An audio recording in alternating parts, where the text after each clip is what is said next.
శ్రీ మహేశ్వర వాస్తు ప్రేక్షకులందరికీ నమస్కారం అండి. మనం పెడ 4వసారి కూడా రావడం జరిగింది. ఈ విధంగా కట్టుబడి మొత్తం పూర్తయింది. ఈ విధానంలో మనకి తూర్పు ఆగ్నేయం భాగంలో ఈ విధంగా స్థలం వదులుకొని దక్షిణ భాగం నైరుతి వరకు ఈ విధంగా స్థలం అనేది వదలాలి.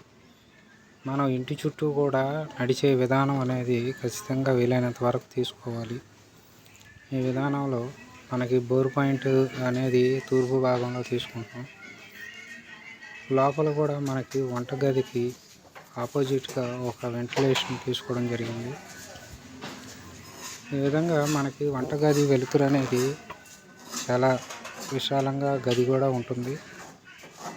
అదేవిధంగా హాలు, అదేవిధంగా ఒక బెడ్రూమ్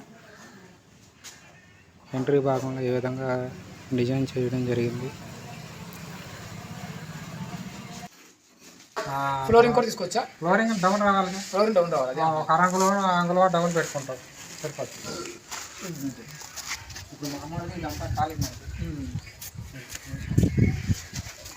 ఇలా ఇంటికి అనుకుంటా మనకి బాగుంటుంది.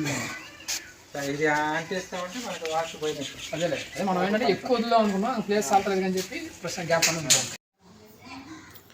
ఈ విధంగా మనం ఇంటికి అంటించకుండా టాయిలెట్ అనేది కొంత వీలైనంత వరకు స్థలం వదిలి కట్టుకోవడం వలన వాస్తు దోషాలు అనేది మనకి రాకుండా అనేది ఖచ్చితంగా ఉంటాయి.